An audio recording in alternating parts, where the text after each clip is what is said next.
Hvor mange danske i publikum?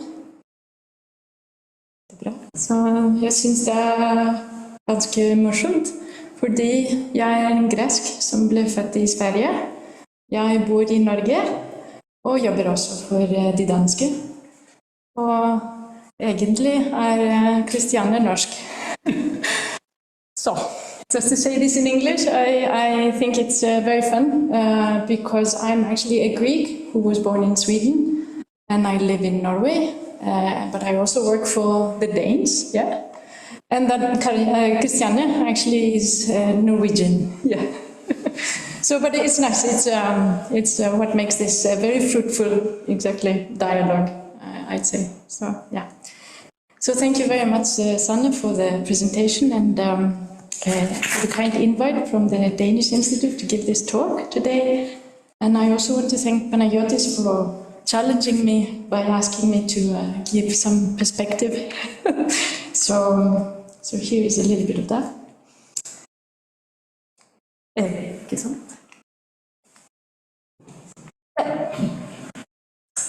So, conservation is all measures and actions aimed at safeguarding tangible cultural heritage while ensuring its accessibility to present and future generations. Conservation embraces preventive conservation, remedial conservation, and restoration. All measures and actions should respect the significance and the physical properties of the cultural heritage item. Conservation is complex and demands the collaboration of relevant qualified professionals. In particular, any project involving direct actions on the cultural heritage requires a conservator restorer. Let's take the Lechaion project team as an example. Here we have 14 archaeologists, of which 2 are also illustrators. We have 1 conservator, tick that box, 1 dive master, who is also our underwater and on-land photographer, 1 geomorphologist, 1 architect, and important last, 2 people contributing with technical support. To make it more complex, the group is consisted of 6 nations, luckily communicating in 1 language, that is English. Looking at Lechaion side, someone might be warming up at the sight of tropical waters and good food. There are also some other geeky ones, like our geomorphologist Antoine, who is not here, in our hearts, who sees a fascinating piece of geology with sandy mud and a river outlet. And together with Antoine, there are also those who, by looking a little bit more carefully, but still with their bare eyes, they see the past. Those are the archaeologists, and with them, of course, the conservators. Highlighted is the harbour's infrastructure during the Roman period.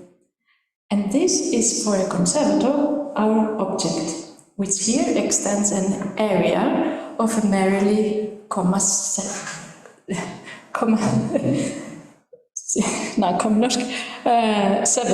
square kilometers.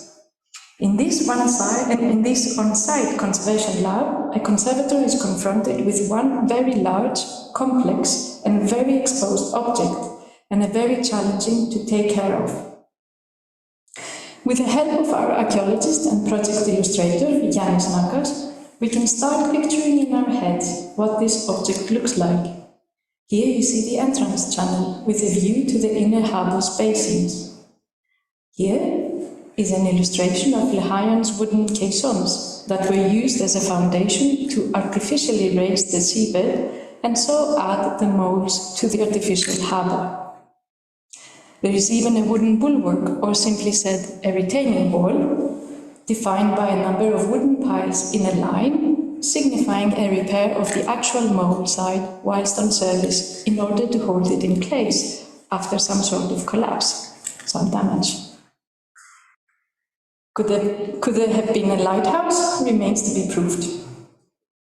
And then, after approximately 2,000 years, or in less than a blink of an eye, we are excavating this object here in the inner harbour basins and documenting what is left from it. A real harbour, a monumental one. Coming to the external harbour, we find the remains from structural columns, the wooden caissons, and the retaining wall. We are meticulously excavating area by area, documenting and conservating. But it is when I see one of our archaeologists and illustrator, Yannis Nakas, documenting this fully exposed on the seabed's caissons floor, bathing under the sun, along rocks and marine life, that I, as a conservator, cannot but in my mind parallel this wooden floor with the carcass of a once living whale. Savoured by its surface predators, the carcass now drifts downwards to the Earth's abyssal bottom.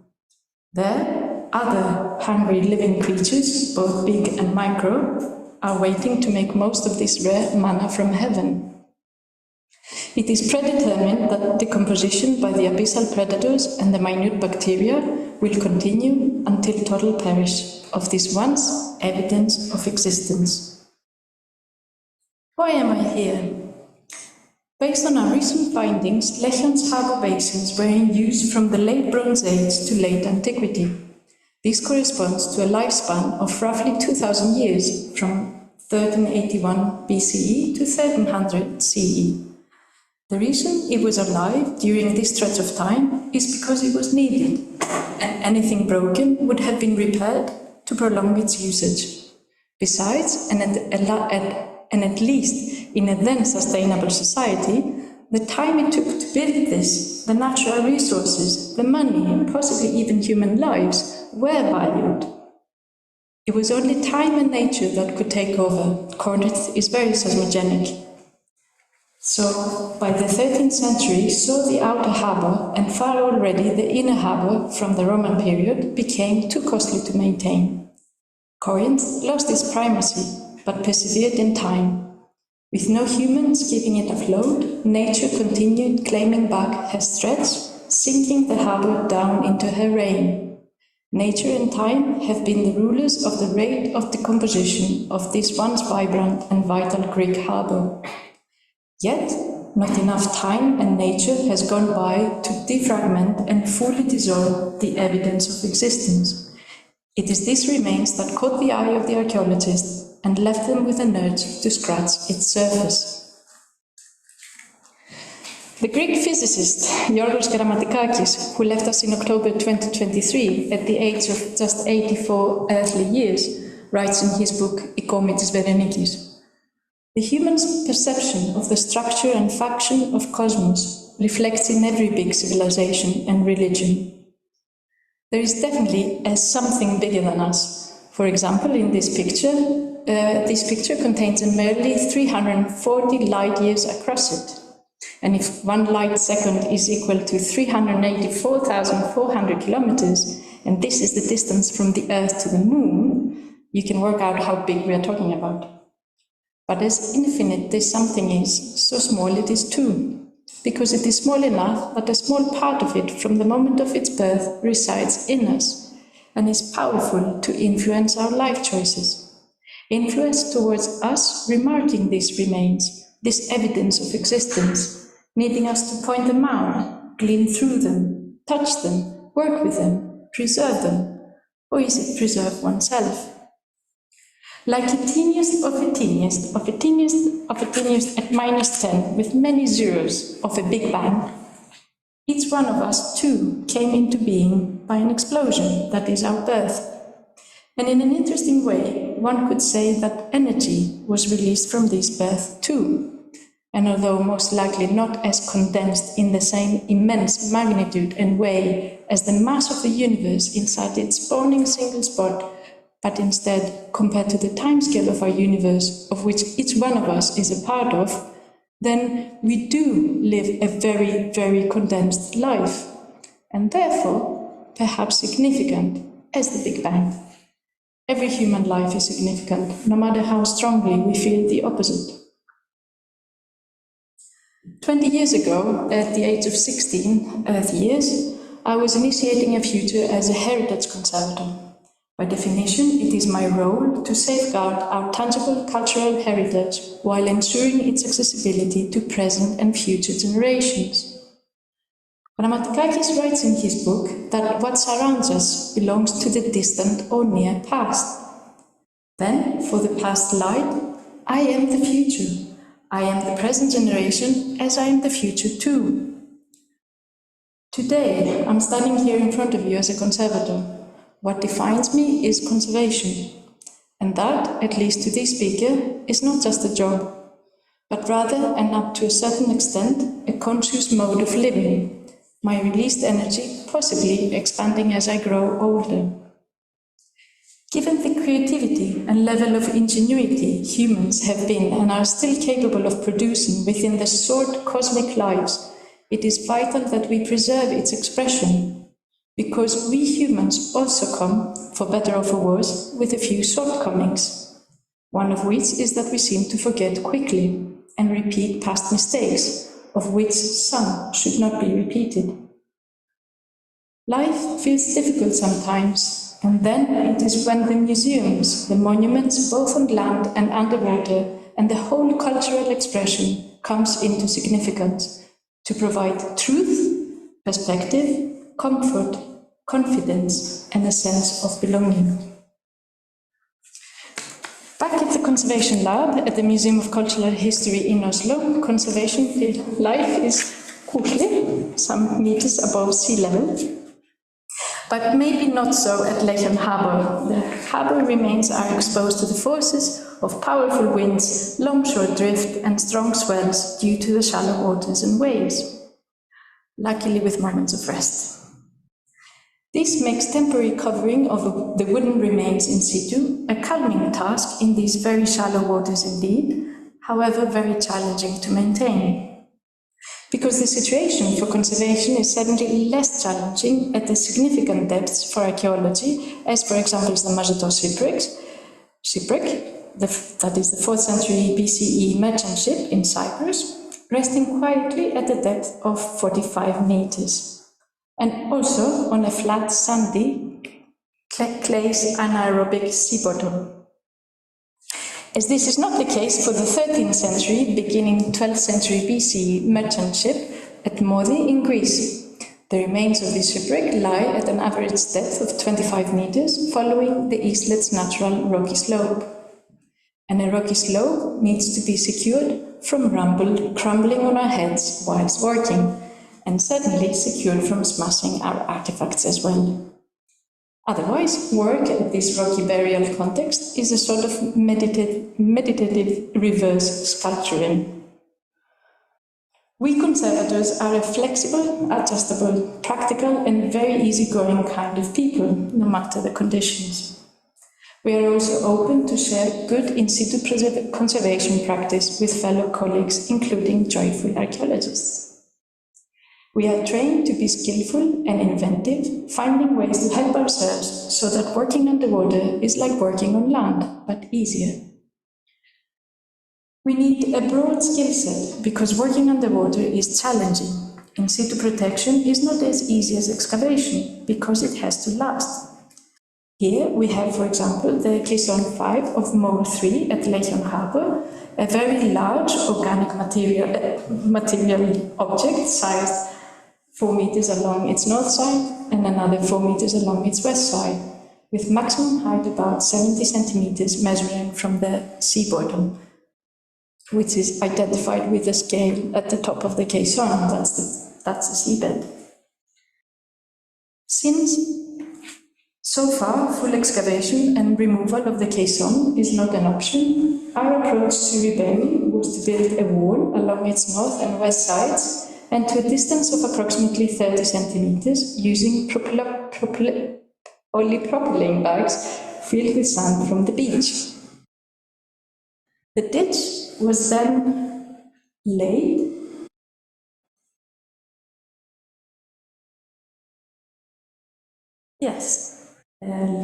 you have a little bit. So here you see, yes, the ditch was laid with geotextile and filled with fine inert quartz sand. The ditch was leveled with the sea bottom using this sand. And then it was sealed with another piece of geotextile held in place with large polypropylene bags with sand from the beach and big stones lying abundantly on the seabed. Similar for now is our approach for the wooden remains that are lying fully exposed on the seabed, that is, the ones we do not excavate, but only nature does. In the photos you see the condition after a year from covering. We followed a similar approach for the wooden bulwark at Mole 4. You can see here the full extent of the excavation of these more than 2 meters original height wooden piles during the 2016 season. After some incredible Spider-Man work by the archaeologist Mess, starting from during excavation, the wooden piles were individually wrapped in geotextile. A wall was built against them using Hessian sacks filled with quartz sand. The dredges were reversed and the extensive trench was backfilled with the same material that was removed during the excavation. But as you saw, the number of plastic bags used for reburying caisson 5, as well as in this photo, the number of Mess, the Spider-Man, has ingeniously laid out to hold up his nest, whilst excavating next to the mole stone blocks, were alarming so to the Greek authorities and to us, because all these bags were reburied too. Therefore, in 2016, we decided that from now on we are going to drop the use of plastic bags, and that eventually all bags that have been buried will be removed and the sand released back to the beach, because it is also illegal to remove it in the first place. And this we started doing in 2017. All plastic bags are from now on replaced with custom-made Hessian sacks of the highest quality when associated with wooden remains, filled with the inert fine quartz sand.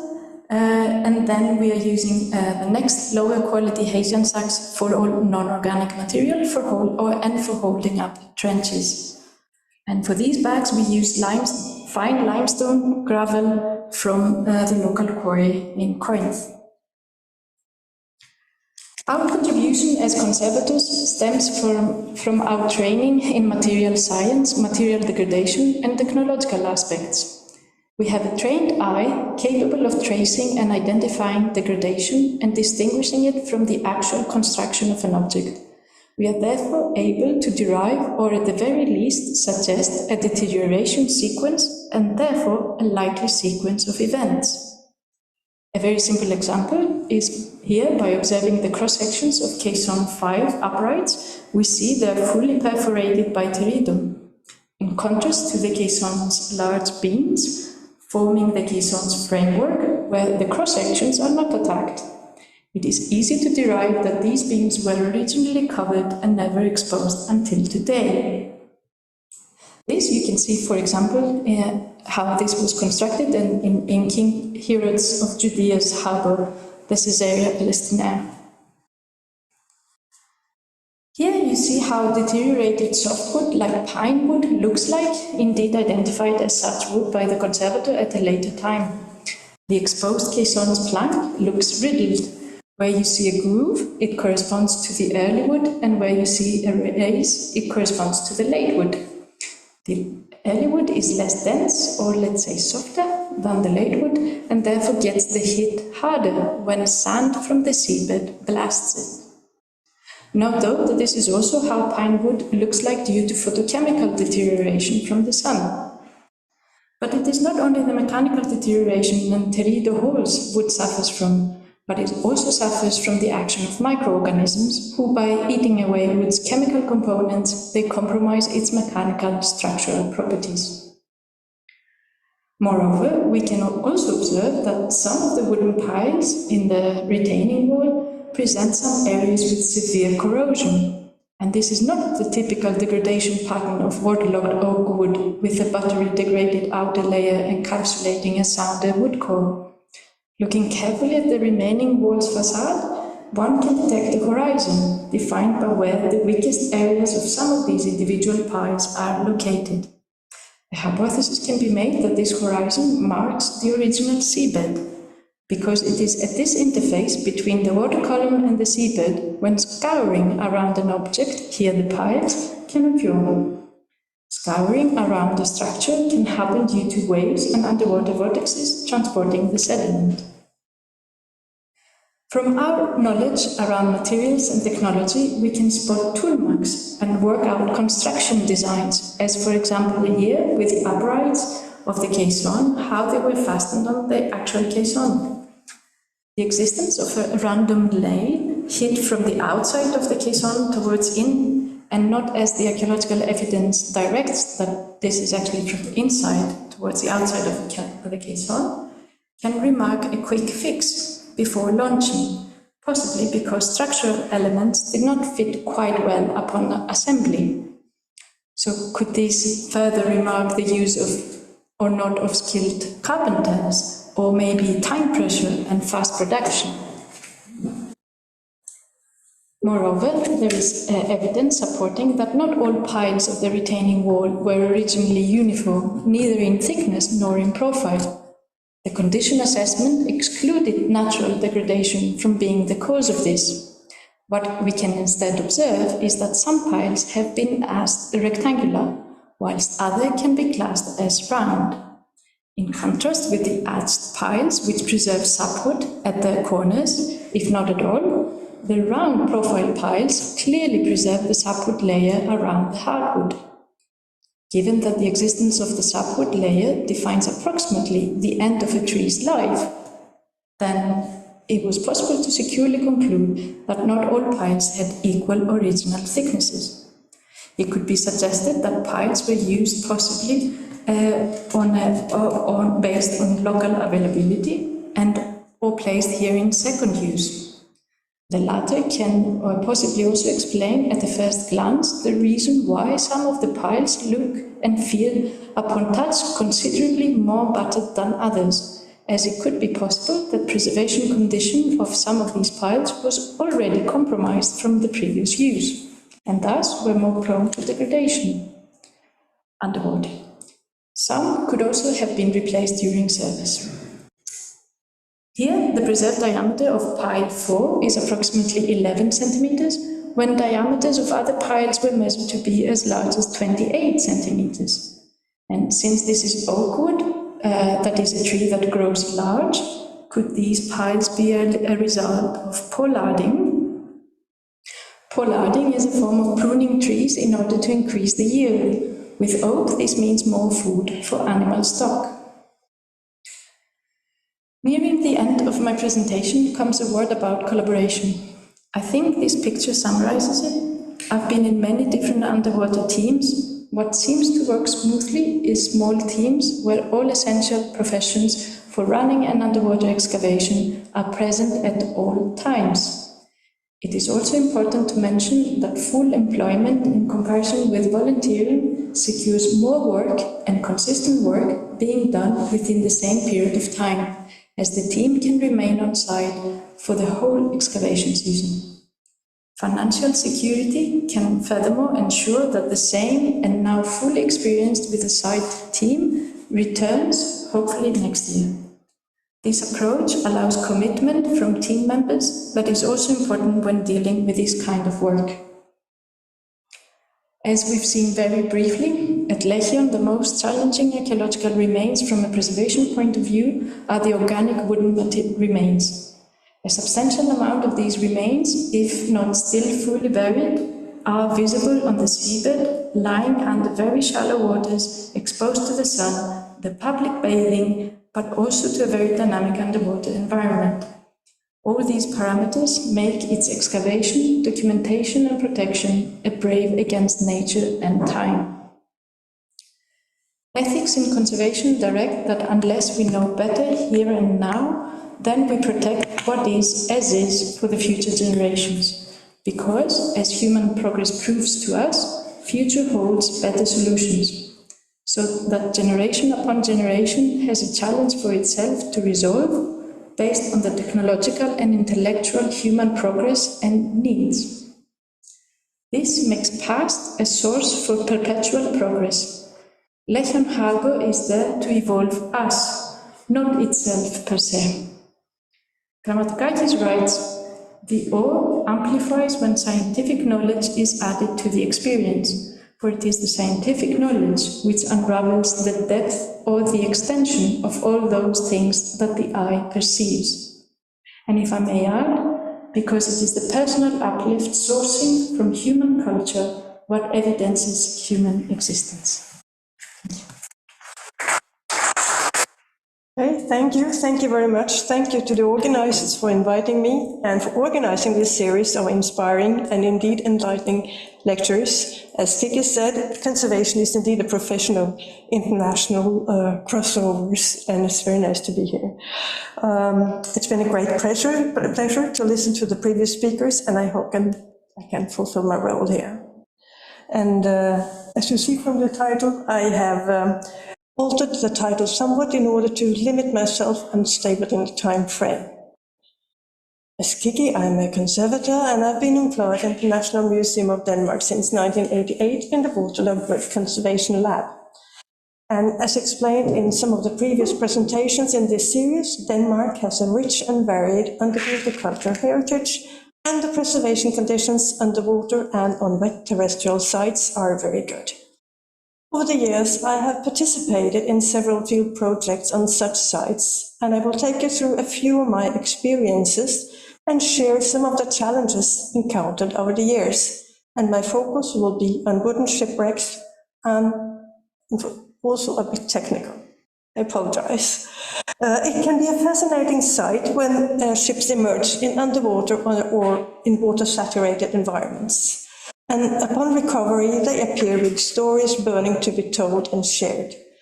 Not so apparent are the challenges that follow when shipwrecks are removed from this environment and taken out of the water. And we know that the shipwrecks and their cargo, they are there because they have been situated in undisturbed environments for a very long period. But sometimes the sites are disturbed or threatened. In Denmark, most underwater excavations and investigations are driven by development and construction projects. In most cases, when ships are removed from their environment, it's due to their location in a construction site. Only in very few cases will the excavation be carried out purely for research purposes.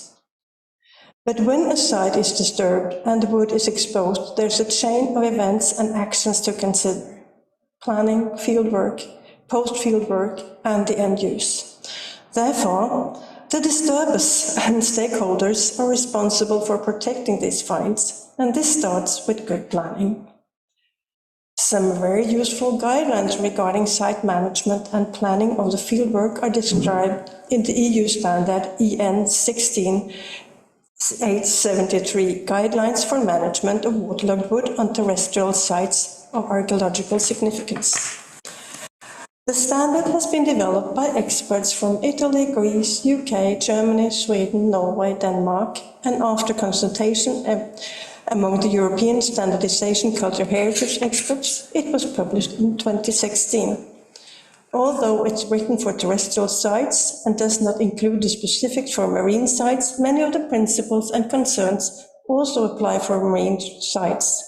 And we hope to develop guidelines for the marine environments as well, but until then, this one is useful.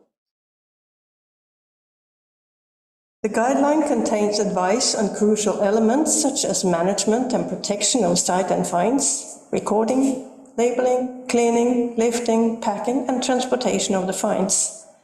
And the guidelines open with the following introduction.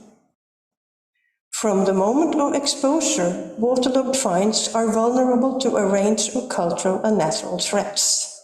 To minimize these threats and prevent damage, several actions in the field must be taken, which must include proper management of the site and handling of the finds. These activities should be carried out by professionals specifically qualified in the management and handling of waterlogged archaeological wood. And this is crucial. Essential properties in archaeological degraded wood from underwater or water-saturated environments diverge considerably from those of fresh or undegraded wood. And basic understanding of the difference between archaeological waterlogged wood and fresh undegraded wood is important for everybody involved in this type of work. So, here's a small introduction. In fresh wood, the cells and cell walls are intact and can withstand evaporation of water from the wood capillaries. In archaeological wood, the cell walls are degraded and thin. The strength is reduced, and owing to the surface tension of the water, the cell walls collapse once water evaporates from them. The cell walls become flat, and the collapse cannot be reversed. This is illustrated here. I hope this starts now. It does, yeah. Here, water evaporates freely from the piece of the waterlogged degraded oak, which is frequently encountered in shipwrecks. And this short film is produced by the COR project, initiated by Markus Wittköber at the Leibniz Zentrum für Archäologie in Mainz, in Germany. The collapse in the degraded surface and the shrinkage of the entire piece is very clearly demonstrated. And here, in the end, the change of volume from waterlogged to dry wood is evident. The degradation pattern depends on the volume and the wood species and can therefore vary considerably for the elements in a find. Some pieces might be completely degraded and soft all the way through, whereas others have a more complex degradation pattern. In very degraded waterlogged wood, up to 80% of the original wood mass is gone and replaced by water. It should also be noted that the wood degradation starts on the surface and moves inwards, as the wood surfaces may have tool marks, carvings, pigments, imprints, etc. Very important information can be lost unless precautions are taken in the field. So let's go to the field. Any archaeological excavation leads to a change of the hitherto protective environment that has caused its survival. When the wood is exposed and removed from the protective site, the material degradation starts. So, in the field, a main focus for the excavation team is to protect the wood from evaporation, protect the wooden surfaces, and to make the time of exposure of the find as short as possible. And this can sometimes be a challenge, as several events may occur and disturb and prolong the time. The planning of the fieldwork should therefore consider all measures that need to be taken care of, from the excavation to the transportation of the find from the site. My first example is from the excavation of the Colin Cog, dated to 1190 AD. This excavation took place in Colin Fjord early in March 2001, and very unusual, this was a research project. The aim of the research was to reinvestigate the cog, to record the ship and the site environment on the bottom of the fjord, take it apart and raise the individual timbers, bring them to a specific location for 3D documentation, and finally rebury the ship timbers on the original site at the bottom of the fjord and monitor the environment. It was a well-defined project with a clear purpose and end use.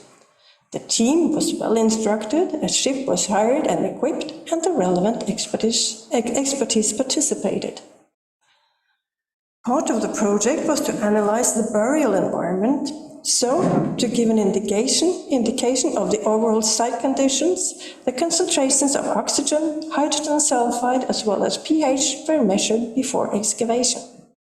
And to determine the state of degradation of the waterlogged wooden timbers, 2 frames from the wreck were selected for physical, chemical, and microscopic examinations. Several types of analysis are useful to characterize the archaeological wood, and I would like to point out to another set of European guidelines that are currently in the consultation process among the European experts. This guideline is called Characterization of Waterlogged Archaeological Wood to support decision-making processes for its preservation. The guidelines provide information about sampling, types of analysis, and what type of information they can provide. I will not go further into this specific part of the Colin Cog project, but show a few slides and talk a bit about the actual fieldwork carried out. Altogether, 18 tons of wood were to be taken out of the water, and some of the pieces weighed up to 450 kilos. The exceptional volumes and loads required special precautions. Beforehand, all lifting boards and straps had been padded with rubber foam to prevent imprints into soft wooden surfaces from straps and boards. A crane and lifting bars were provided with a sufficient number of straps to support even the longest planks upon lifting. Underwater, the archaeologists did their utmost to secure a good balance and placement of the lifting straps and supporting boards. And when the wood came close to the ship's side on the surface, the wood was rinsed with water and a soft brush before packing for storage on board and transportation.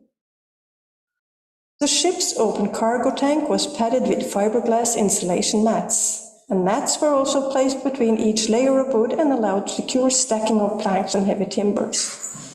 Before the ship timbers were taken out of the water, it was communicated to the packing and stacking team whether we could expect a plank or a heavy construction timber. Thus, we could prepare how to place and pack the pieces and have them lifted directly to the spot. This saved us and the timbers from a lot of extra handling and lifting of the very, very heavy timbers. Some of the pieces from the calling cock weigh several hundred kilos, and we knew that it would be necessary to lift them several times in the transportation documentation process. So, to avoid imprints from straps in the surfaces and to make the lifting easier, eye bolts were inserted in these timbers. The bolts went all the way through the timber with eyes for lifting hooks at both ends. It may seem a very drastic intervention, but it's indeed a preventive one. It's easier to repair a 12mm hole in the surface than to repair a surface that is completely damaged from several straps. This also helped a safer lifting of the timbers. So far, everything went according to plan. However, the excavation got a lot of attention in the local press, and during the fieldwork, the story was published on the local television and in newspapers. This sparked a lot of interest in the community in and around Kollin. And before the excavation campaign had ended, it was demanded that the ship should not be reburied as planned, but be conserved and exhibited in the local museum. And shortly after, a sketch of a new museum was launched and fundraising started. And in order to provide for the preliminary storage until the full plan was securely funded, everyone interested could buy a Collincog share for around €14 each. The around 14,000 euros that were required for this first step were raised, and storage tanks were built while the ship's timbers were documented elsewhere. And the ship timbers were brought back. The idea of the locals was then to raise further funding for the conservation and preparation of the exhibition facilities. This part of the plan did not go so well. To make a long story short, the interest faded, the fundraising stopped, and the timber sat in Kollin in temporary storage tanks with water for 21 years. As the National Museum had initiated the research project, the overall responsibility for the cog remained here, but with no funding. In 2023, the local museum in Kollin contacted the National Museum for a solution. The storage facilities were required for a different purpose, and the relocation of the cog timbers was necessary. The helping hands came from a foundation which, as part of their support for a maritime and submarine cultural heritage center in Denmark. This foundation agreed to cover new documentation with new 3D techniques as well as the conservation costs. The National Museum then provided for the transportation of the timbers to the conservation laboratories in Brede in October 2023. So now, 23 years after the excavation, there seems to be some kind of future for the Collincog. And in the conservation lab, the wood will be treated according to the protocol that has been applied in the lab for decades. So, to celebrate this new prospect for the cog, let's take a look at the conservation of waterlogged wood. The aim of conservation of waterlogged wood is to bring the wood from the wet, unstable chemical and physical condition to a dry and stable one. The challenge in this process is to avoid collapse and to reduce shrinkage while applying a reversible conservation method. In the National Museum Conservation Lab, the preferred method is a combination of impregnation with polyester glycol, so-called PEG, followed by vacuum freeze drying. PEG has several good properties as impregnation agent. It's water-soluble, non-toxic, it's a wax-like substance. It has suitable chemical and physical properties for the management and control of impregnation and freeze-drying processes. The treated object can be stored in typical museum storage and exhibition environments. And PEG was introduced in the conservation of waterlogged wood in the early 1960s and has been applied to several major ship finds. And with so many years in use, the long-term properties are relatively well known. So, the waterlogged wood is placed in tanks with aqueous PEG solutions, and in Denmark we prefer to use PEG 2000 only. The impregnation takes place by diffusion. And the speed depends on the volumes of the wood species and the degree of degradation, and it may take from 3 months to 5 years or more. Start with concentrations around 10% and slowly increasing to 40 to 45%. And then when the wood impregnation has reached its end point, the wood is ready for the drying process. As we want to avoid the collapse that occurs upon uncontrolled drying, the remaining water is removed from the wood by vacuum freeze drying. In vacuum freeze drying, the water and the PEG in the wood capillaries is frozen to ice. And when the low temperature is combined with a low pressure, ice will turn to vapor. The vapor is removed from the substances by applying vacuum. And when the ice goes from a solid phase directly to the gaseous phase, the destructive surface tension of liquid water is avoided. The PEG remains in wood after drying, shrinkage is reduced, and collapse is avoided. And the process is the same regardless of type of freeze-drying plant and size. And as an example of how the method is applied, I will take you through another case story, namely the excavation and conservation of the Roskilde ships. This story starts in Roskilde in 1996 and 97, when an excavation took place in Roskilde harbour in the backyard of the Viking Ship Museum, where the museum wanted to create a special museum harbour. During these excavations, 9 shipwrecks were discovered. One ship was excavated out of water. Underwater, the remaining ones were wet site excavations. They were different types of vessels, and their state of preservation and dimensions varied considerably, and the ships dated from 1025 to 1530 AD. They all had to be removed from the site, but there were no further plans for their end use. But at the time of excavation, it was thought that at least 4 of them were suited for exhibition. Following the usual procedure for ship excavation in Denmark, all ships were dismantled at site, briefly rinsed and placed in temporary storage tanks. A local place was set up with equipment for further cleaning and documentation of the ship timbers, and the facilities were open to the public. The documentation proved to take longer than expected, and the storage tanks and the timbers had to be removed several times. After documentation, the timbers were transported to the conservation lab in Brede. The last ship timbers arrived in the conservation lab in 2008, more than 10 years after excavation, and until 2009 there were no plans for the future use of the shipwrecks. But in 2009 one of the shipwrecks was selected for exhibition.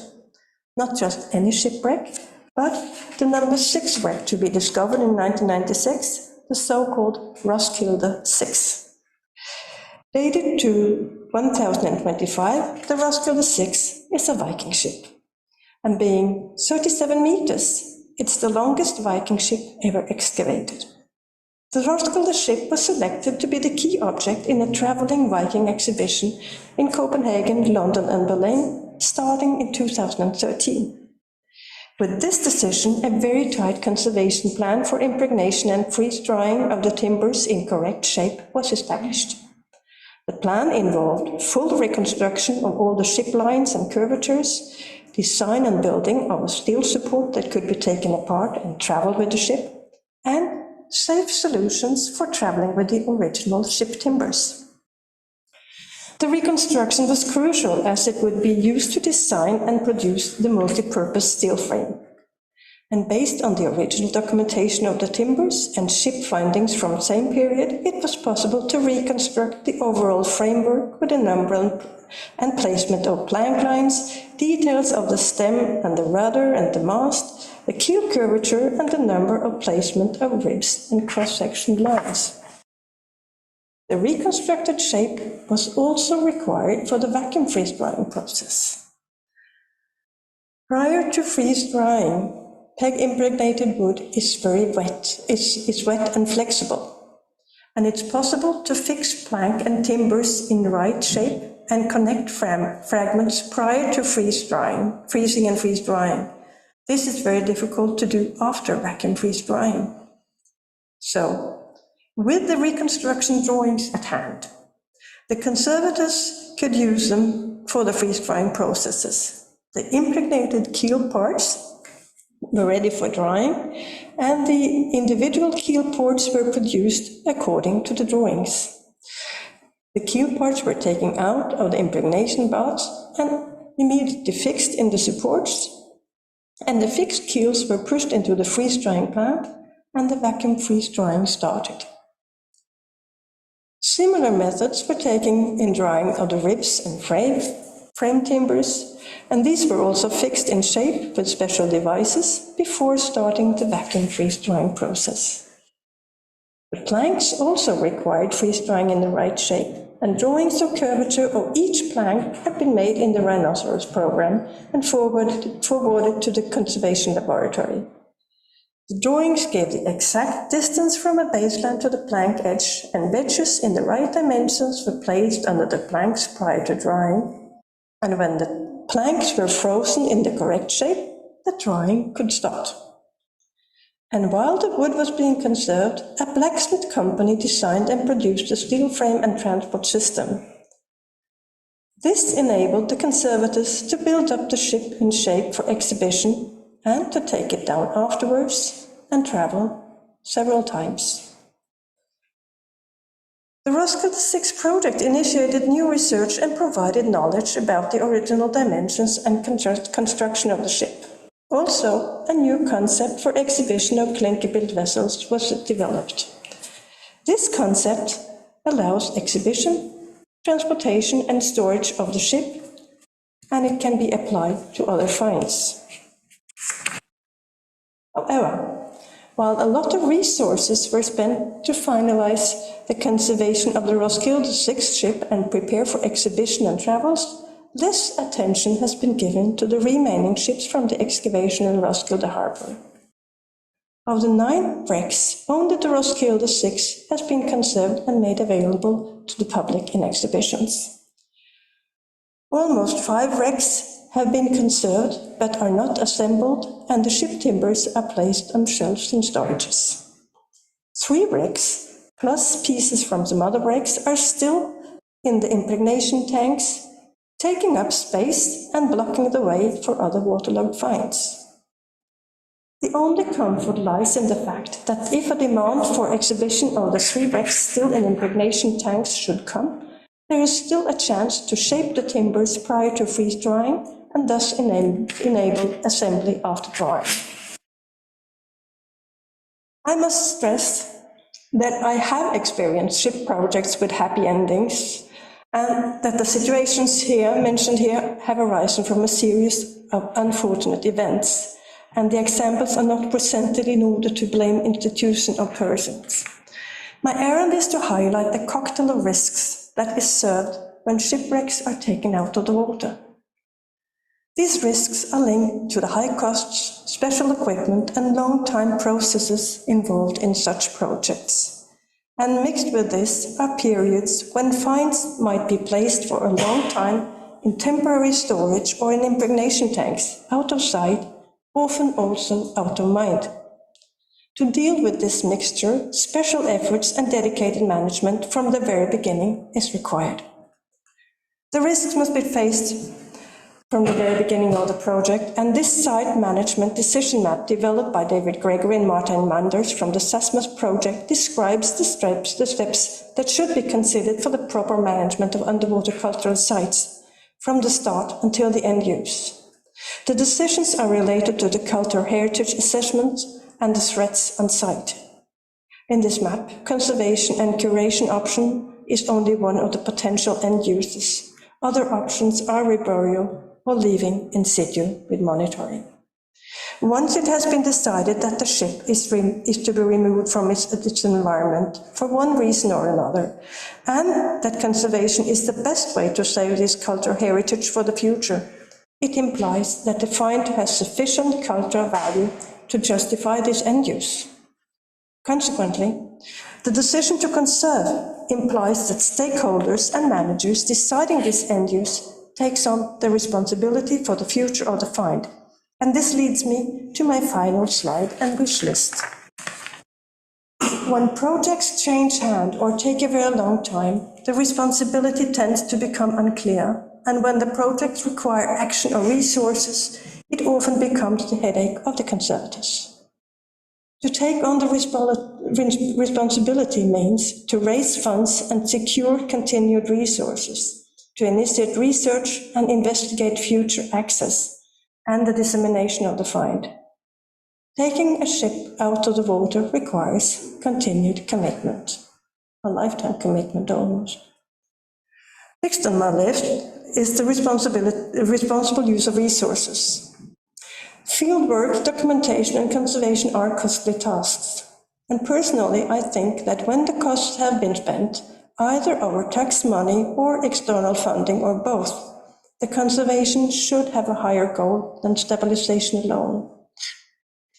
Rather than keeping the ship timbers hidden in tanks or dismantled on shelves in storages, we are obliged to share this cultural heritage with the public, at least the ones that are suitable for exhibition.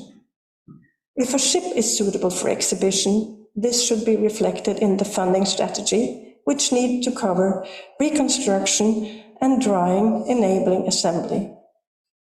And enabling assembly and dissemination to future generation can to some extent justify the costs and resources spent beforehand in this project. My presentation doesn't include the administrative and legal aspects of development-driven underwater archaeology, and I know that the discussion regarding responsibility in raising funding is a complex one. Nevertheless, it shall not be a secret that to me, the proper management when a ship is taken out of the water involves the continued commitment by the stakeholders securing the process all the way to the proper end use. Okay.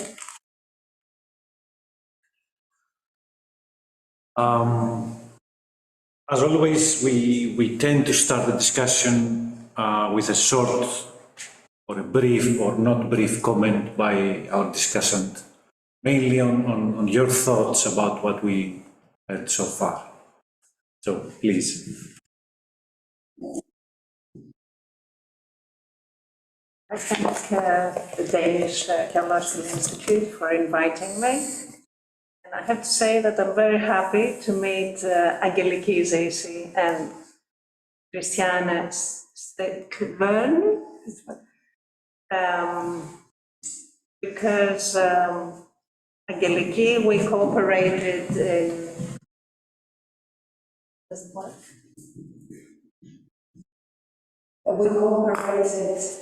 back in 2015, was it?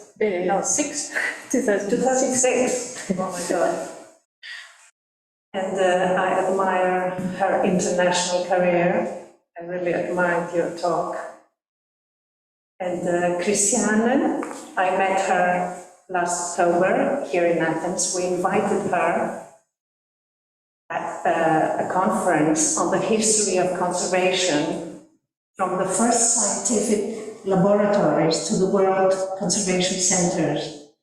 And I was very glad to hear she presented Gustav Rosenberg from the Danish National Museum. I was fascinated with both your talks. First of all, Angeliki, you referred to Grammatikakis. So you're not just a conservator, you're a philosopher. That's a big word. And Kristiane, what equipment?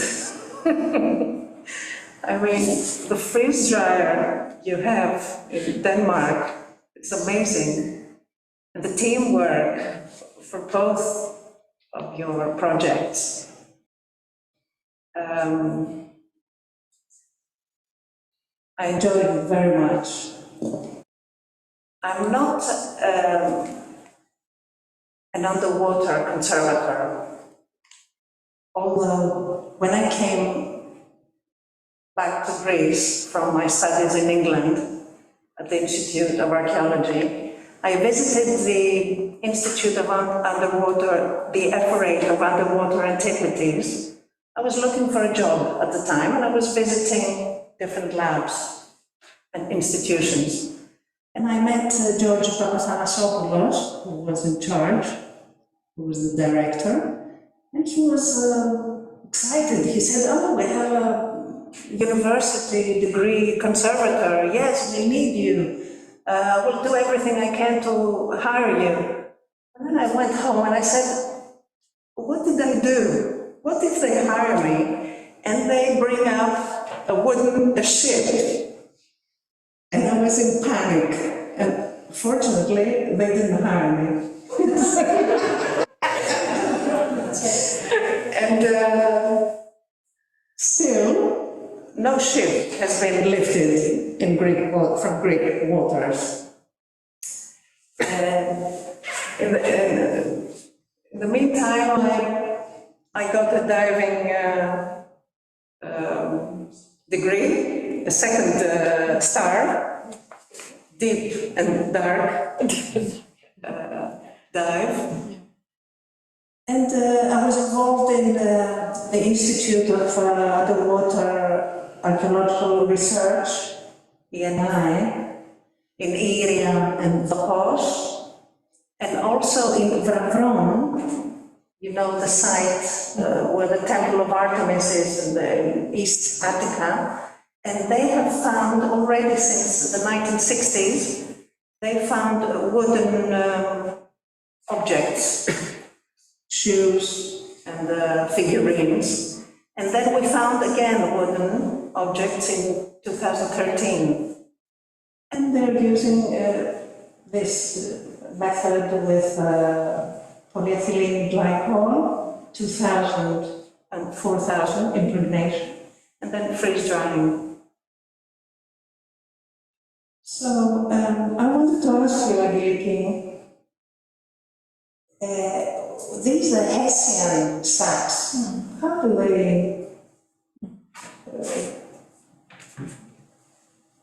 they perform? And how many years they decompose? So what do you have to do? Yeah, that's a very good question, and remains to be seen how they perform in time. For now, just to note that this is a temporary solution, right? That we use these Hessian sacks, and we use them in order, first of all, to replace the great amount of plastic that we were using. So we wanted something organic, let's say. So they came into play, and but still Hessian sacks are very durable, right? We use them when there are floods in the cities, and we use Hessian sacks because actually they have very good tensile strength. They're able to absorb water and dry and still remain strong. So it's actually a very strong material. And how long do they last? So Hjelm-Petersen was there. He had when was it? last year. Last year, They were still there. They were still there. So it is an experiment. It remains to be. Yeah, we are monitoring and looking how they are performing. I feel comfortable with the ones we buried, right? Because they're just there, they're fine. I have a strong feeling that nothing is actually decomposing, and if they're decomposing, they're still buried, right? So the remains are still protected. The ones I'm a little bit more worried about are the ones that are lying on the seabed. But as we said, now it's been from 2016, so it's 17, so it's 7 years, and they're still in place. So it's a test.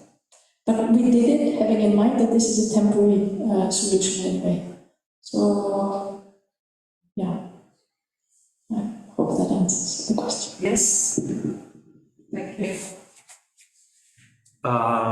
We have a couple of questions online already. One is... Okay. So both speakers, is reburial at the same site preferable, if possible? And are there specific types, sites or depths that are better from a conservation point of view?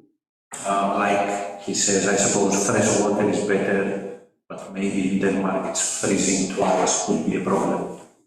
That is the question to both speakers. So one is if a burial at the same site is preferable, and then depending on the site and the depth and the type of water, if that affects.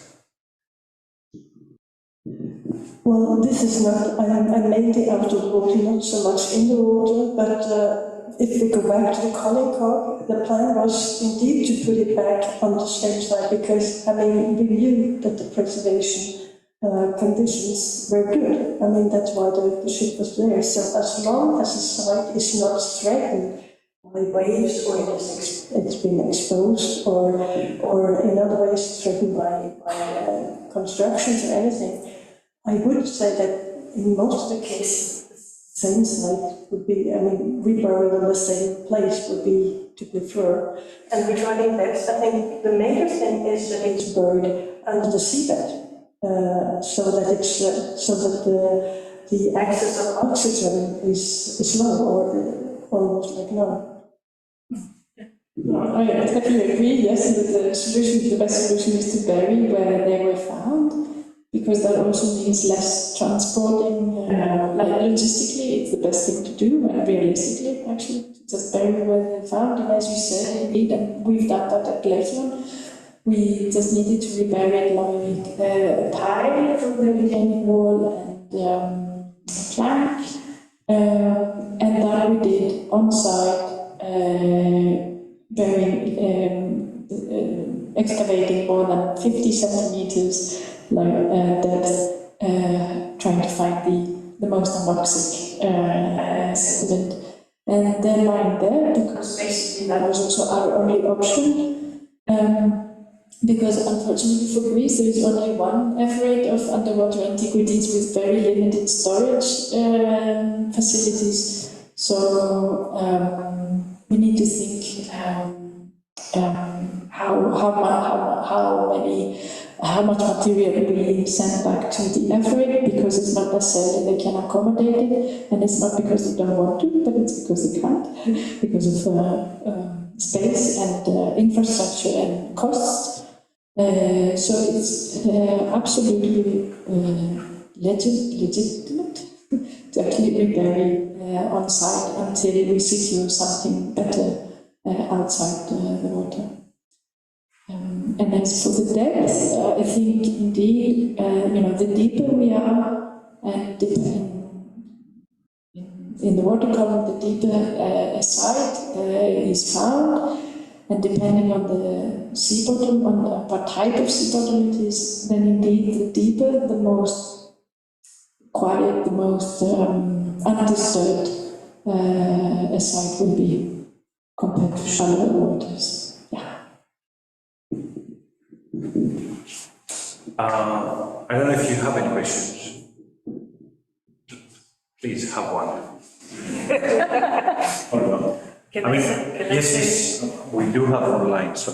I just wanted to say that the Hellenic Ministry of Culture is planning the construction of a maritime museum, an underwater antiquities museum in Piraeus. And this is, we are anticipating this big museum because we are a country with a lot of long coastline and many shipwrecks.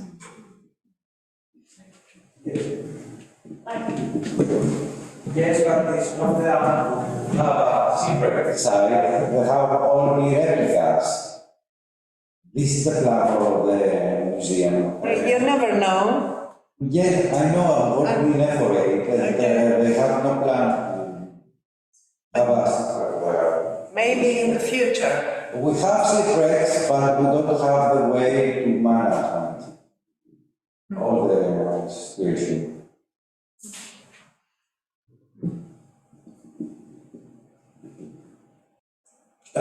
Again, another question for all three of you. How the increasing water temperatures and the ocean acidification might impact in situ conservation methods? That's one part, and then if you're aware of any research on those topics related to conservation. So water temperature and acidification. Very quickly, I think it was also Anne-Marie's presentation that they have this project, Endure. Yeah, Endure. So that might be more capable. Yeah. Well, it goes back actually to the presentation last time, and the Endure project that actually investigates some of the effects also on higher temperatures. Can also be taking salinity in the waters. Actually, in Denmark, we know that we have the woodworm that doesn't that needs a specific salinity to survive. And when salt in the waters changes, we also see that there's a higher chance for that woodworms actually attacking wood in waters that due to these safe stones. Of course, there might be risks, and this is what the Endure project is investigating, among other things. Also, how to ways to preserve the underwater heritage for the future with different types of monitoring and also strategies for preserving them underwater.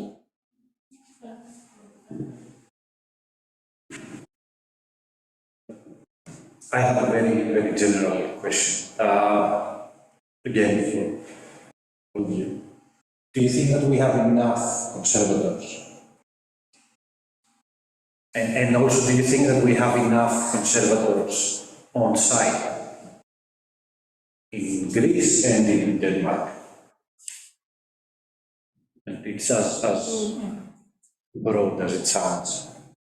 Actually, I think that we need more conservators everywhere, because also, as Kiki said, the understanding of material degradation, practical solutions, it's really useful in so many professional, so many professions, so many ways to work. And for example, when I've been participating in fieldwork, the most successful ones were those where we actually had more than one conservator in the fieldwork and upgrading, as well as things. I mean, Kiki also made a good point with the first photograph with a lot of archaeologists and one conservator, and it's very typical, I'm afraid to say. And it's also important to understand that the conservators can do more than just taking care of the sites. They can help with logistics, they can help with identifying materials, they can help with registration, documentation, and the full process. So, and also secure the finds to the lab. So I think that I mean, those excavations where we actually had more than one conservators. The archaeologists also learned to understand and appreciate the work of the conservators, and we had lovely dialogues and wonderful friendships came out of it. Exactly, indeed, and even if I'm not the only conservator at the Lechaion, I'm very happy, lucky, because the archaeologists are actually very good in perceiving conservation as well. So I really collaborate very well with them. It's like having another concept like Mess, for example. He's also very strict. He could totally be a conservator as well. But so yes, this collaboration is very nice. But also, as you said, yeah, I think we are not too many conservators, and then you could see us as general practitioners, right? Like, we know how to conserve, we know what are our ethics, we know how to approach, what is the aim, and how to do it. But then, when it comes to material science and degradation and technology, although we can conserve metals and ceramics and glass and wood and all these different types of materials, in our lifetime there's only maybe one type of material that you can go very deep into, and properly, know your stuff about it. So having other conservators who specialize in other materials is also very nice to have with. Yeah.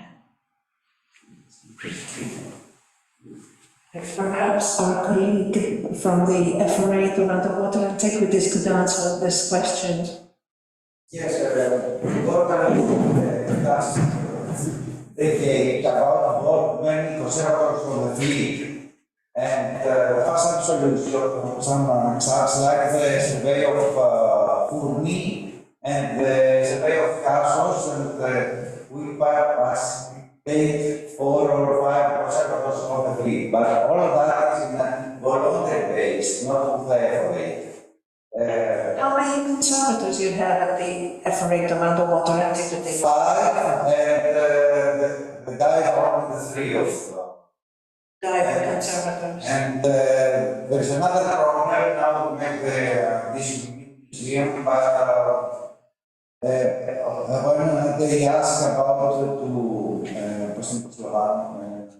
high conservators, they don't ask about experiences in underwater finds.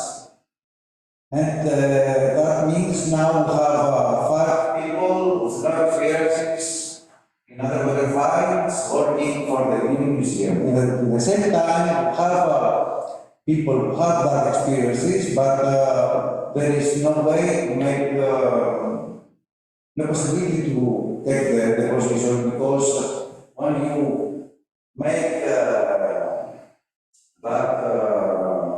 very open, people go with the ladder for aids government to take the positions. Right. I wanted to say that in Greece we have exquisite finds, monumental finds in bronze.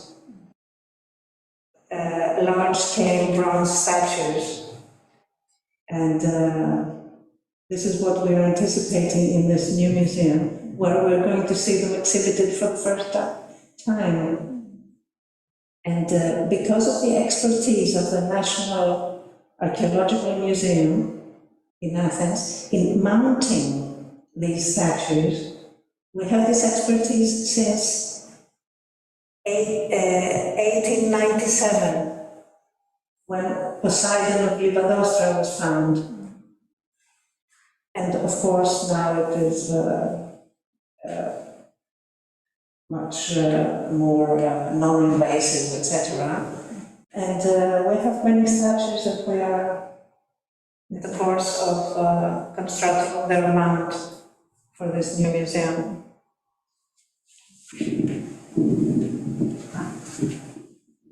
Any other questions, comments, ideas about the future? Far future, as Angeliki told us. Well, then we can stop here. Thank you all for coming.